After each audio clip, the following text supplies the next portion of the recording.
What the? Bro, you ain't tripping, bro. There's a grid in the sky, bro. What way, bro? What the?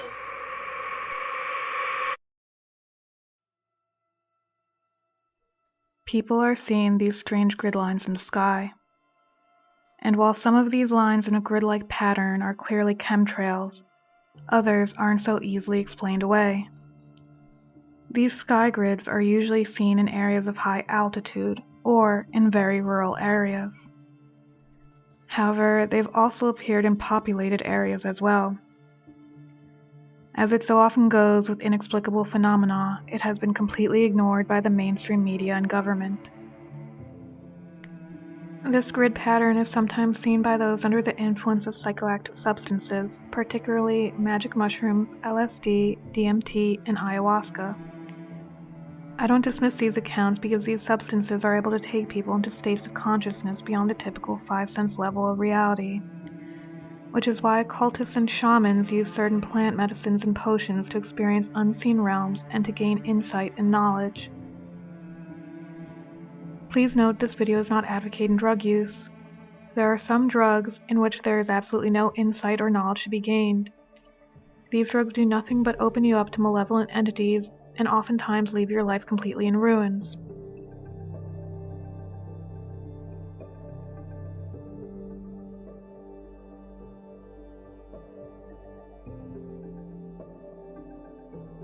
According to artist Alex Grey, who's known for creating spiritual and psychedelic paintings, he saw a quote-unquote infinite regress of electric grids emanating from his mind that spanned out into the horizon into space. He saw this grid after taking LSD. This is important because he mentions that the grid is emanating from him, or rather his consciousness, meaning that his consciousness, or rather the collective consciousness of us all, is responsible for keeping this grid in place. Keep this in mind as we will expound on this more later on. It is also relevant to point out that many of the comments on Gray's post also mentioned that they had seen the grid as well, usually either while meditating or on some psychedelic substance. In fact, seeing the sky grid while on psychedelic drugs is an extremely common occurrence, and you won't have to look hard to find these accounts.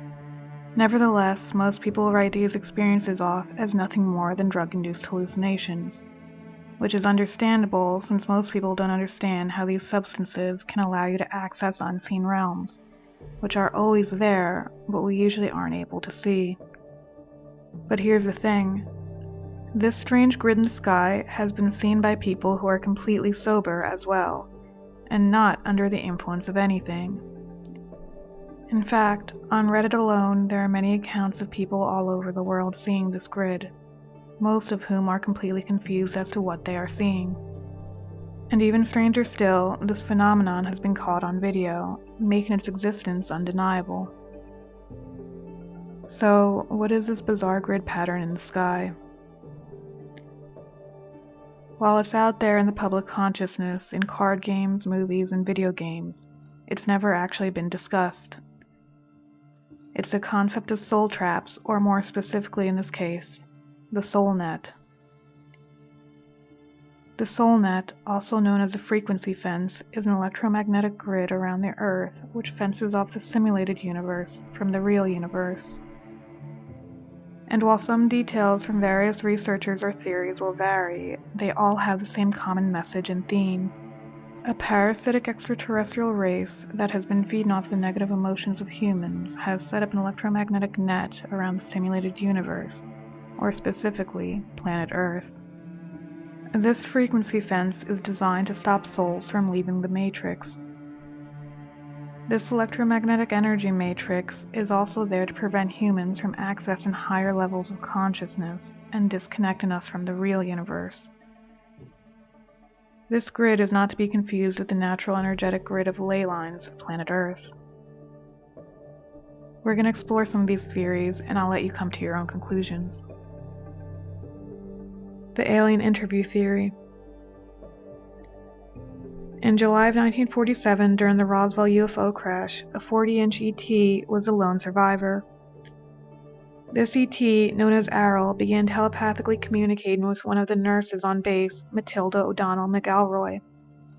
McElroy secretly kept a copy of the official interview transcripts of these highly classified communications up until she was in her 80s and about to die, before she revealed them to the world. She also included her own personal notes and original letters regarding the situation. These documents and revelations were released in the 2008 Roswell Alien Interview Revisited.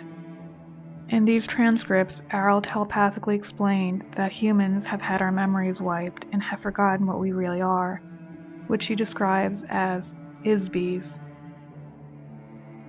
Arrow communicated the following: "Personally, it is my conviction that all sentient beings are immortal spiritual beings.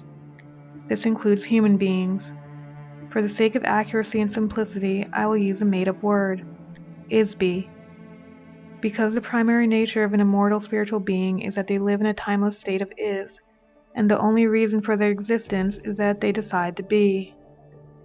No matter how lowly their station in society, every ISB deserves the same respect and treatment that I myself would like to receive from others.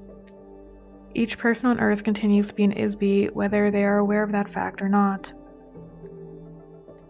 According to Arrow, Earth has been used as a prison planet for a long time, and ISBs are brainwashed to use an extreme electronic force in order to maintain Earth's population in a state of perpetual amnesia. When the body dies, the ISB departs from the body. The ISB is then detected by the force screen and captured and ordered by hypnotic command to return to the light, aka the tunnel of light. Arrow describes this force screen, or frequency fence, in the following quote: "A wide area of space is monitored by an electronic force field which controls all of the ISBs in this end of the galaxy, including Earth. The electronic force screen is designed to detect ISBs and prevent them from leaving the area. If any ISB attempts to penetrate the force screen, it captures them in a kind of electronic net. The result is that the captured ISB is subjected to a very severe brainwashing treatment, which erases the memory of the ISB. This process uses a tremendous electrical shock, just like Earth psychiatrists use electric shock therapy to erase the memory and personality of a patient and to make them more cooperative.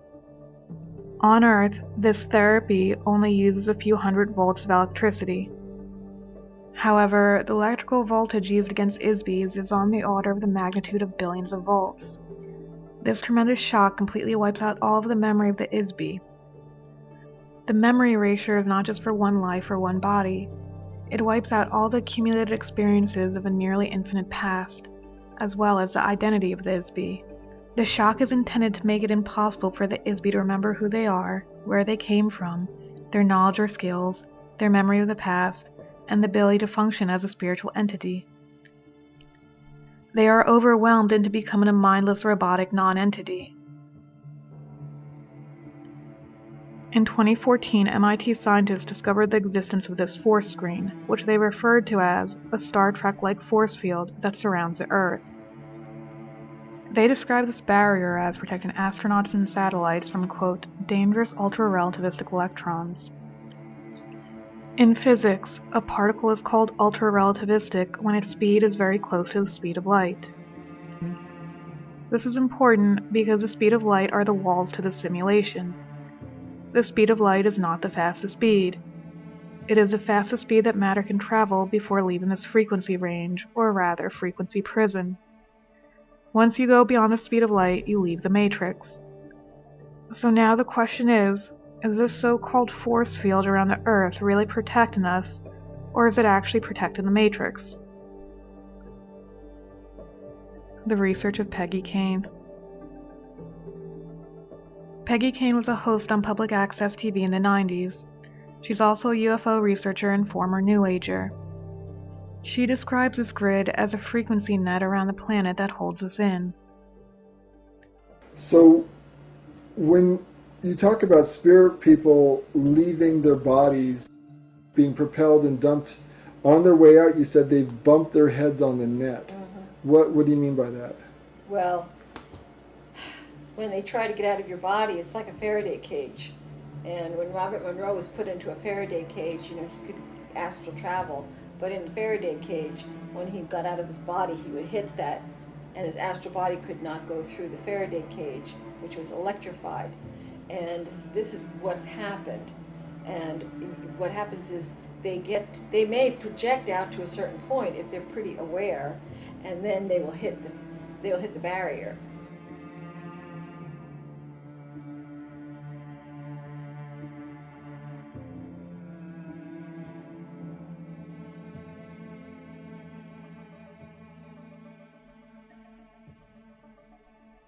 The channeled information of Barbara Marciniak. While I'm always wary of channeled information in general, as it's impossible to know who the channeler is communicating with, or if they're even channeling at all. However, I found the following information noteworthy. Back in the early 1990s, Barbara Marciniak claimed to have channeled the following information from a collective of extraterrestrials known as the Pleiadians. According to Marciniak, the Pleiadians communicated that something like an electrical fence, frequency fence, was put around the planet, similar to the electrical fences we use here on Earth to keep animals contained. Marciniak wrote that the Pleiadians she channeled stated that this frequency fence was put up by reptilians who had rearranged the DNA of humans to limit our field's frequency band so they can feed off of our negative emotions.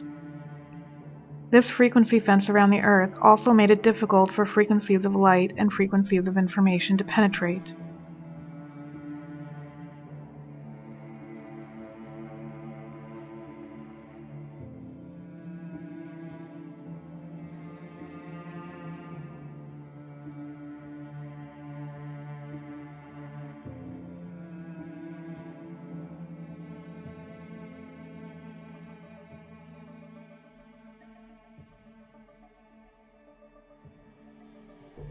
The research of Wes Penray.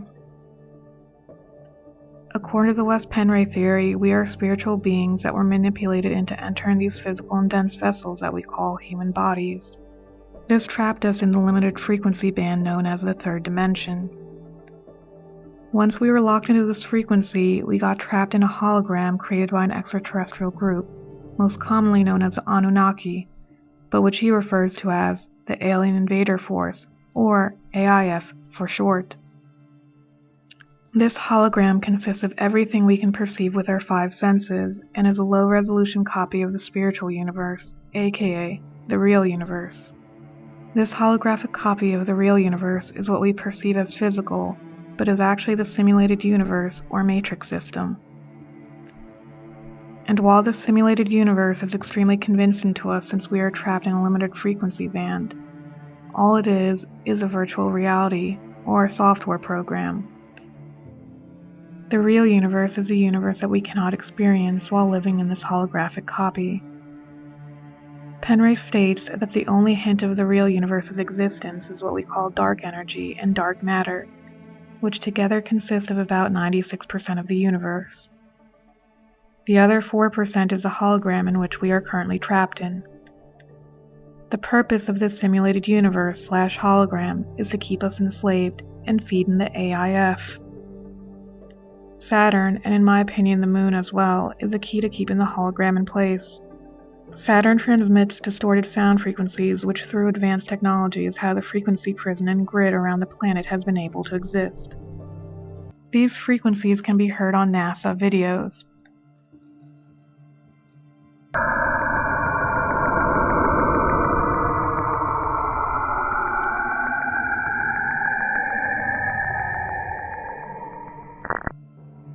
However, because some humans have been raising our consciousness to a level where we partly vibrate outside the limited frequency band we call the third dimension, there are now holes in this frequency fence. Penray states that the grid is no longer a fully intact electromagnetic field because of this, but rather resembles Swiss cheese. These holes in the grid act like portals which take us directly out of the matrix and into the real universe, escaping through the holes in the net. In order to escape through these holes in the grid, we need to first ignore any spirit guides or entities that approach us upon bodily death. Instead, we need to realize that we now have 360-degree vision and look directly upwards where we will see the grid. The grid may look solid or fuzzy depending on our level of clarity outside the body. However, this is not important. While looking up at the grid, look for any holes in it, which Penray says should be apparent almost instantly. Pick one of these holes and concentrate fully on it. Fully concentrate while having the intention of going through it and out into the real universe. This is where focusing is of utmost importance, as you must not get distracted by any fake spirit guides or holographic projections of deceased loved ones who are there to lure us into the false light tunnel. They will try to distract you, which is why daily meditation and looking inward is important. According to Penray, once on the other side of the grid, you will see the universe the way it really looks like. You will probably see something that looks similar to what he describes as a luminous spider's web, where the web consists of highways and trade routes between star systems and galaxies. What we call dark space will now be lit up and occupied. Once in the real universe, you can go wherever you choose, and you can call upon your human soul group, which Penray states is located in Orion.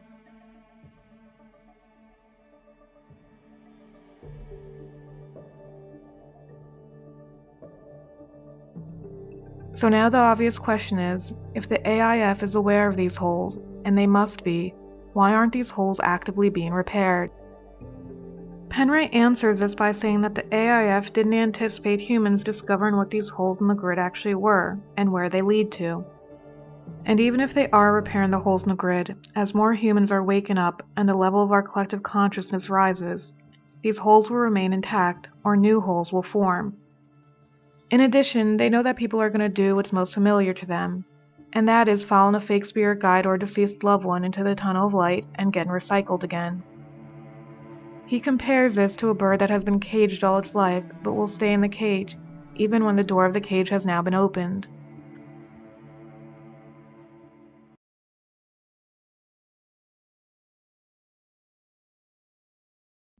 At this point, the evidence of the frequency fence is undeniable.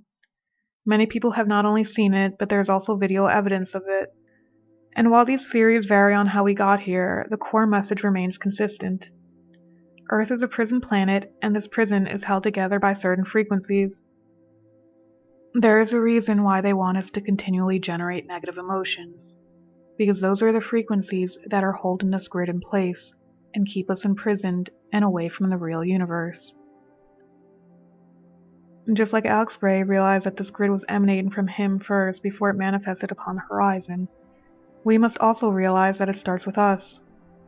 Meaning, while they can transmit these dissonant frequencies from Saturn to keep the hologram in place and trap us in a limited frequency band, ultimately we are the ones responsible for holding it in place with our collective consciousness and group subconscious.